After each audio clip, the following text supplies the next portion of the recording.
बाजारातून ताज्या अशा शेवग्याच्या शेंगा आणलेल्या आहेत। मी त्याचं तुम्हाला सूपही करून दाखवलेलं आहे। आता मी त्याची रस्सा भाजी तुम्हाला करून दाखवते। मस्तपैकी तर्रीदार रस्सा भाजी आपण पाहूयात। त्यासाठी मी शेवग्याच्या शेंगा छोट्या अशा कट करून घेतलेल्या आहेत आणि त्याची थोडीशी साल काढून घेतलेली आहेत। आपण पुढच्या व्हिडिओमध्ये नक्कीच शेवग्याच्या पानांची भाजी पाहूयात। सहसा शेवग्याच्या पानांची भाजी विकायला नसते।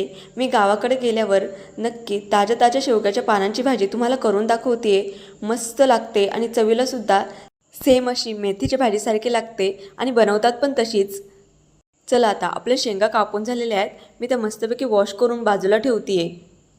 आता आपण त्यासाठी वाटण काढून घेऊयात। त्यासाठी मी एक मीडियम आकाराचा कांदा फ्राय करून घेतलेला आहे। थोडंसं असं खोबरं फ्राय करून घेतलेलं आहे।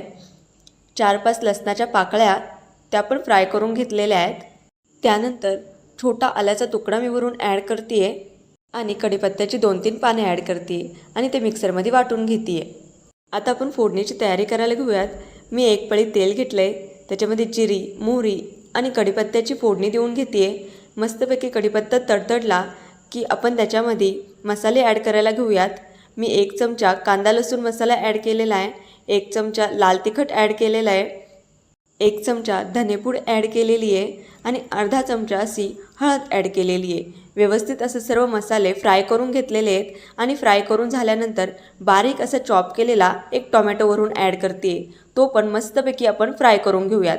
फ्राय झाल्यानंतर जे वाटण काढलेलं आहे आपण ते वाटण ॲड करून घेऊयात। मस्तपैकी तेल सुटेपर्यंत आपण ते वाटण फ्राय करून घेऊयात। पहा मस्त असं तेल सुटलेलं आहे। आता आपण त्याच्यामध्ये शेवग्याच्या शेंगा ज्या आपण मस्त वॉश करून घेतलेल्या आहेत ते ॲड करूयात।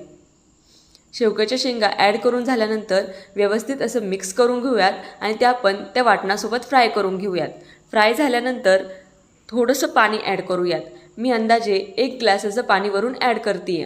मी मिक्सरच्याच भांड्यामध्ये थोडंसं वाटण राहिलेलं त्याच्यामध्ये पाणी ॲड करून ते वाटणाचं पाणी त्याच्यामध्ये ॲड केलं आहे। चवीनुसार मीठ ॲड केलं आहे आणि आता मी झाकण लावून 1 शिट्टी घेते कुकरची। आपली एका शिट्टीमध्येच मस्त तर्रीदार अशी शेवग्याची रस्सा भाजी तयार होणार आहे। आपली 1 शिट्टी झालेली आहे। चला आपण भाजी पाहूयात ओपन करून।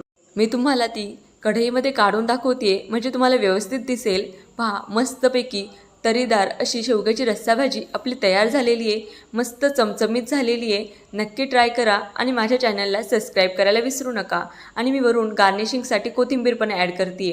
तुम्हाला जर अशा माझ्या रेसिपीज आवडत असतील तर नक्की माझ्या चॅनलला सबस्क्राईब करा आणि कमेंट्समध्ये सांगत जा कशा झाल्या आहेत त्या।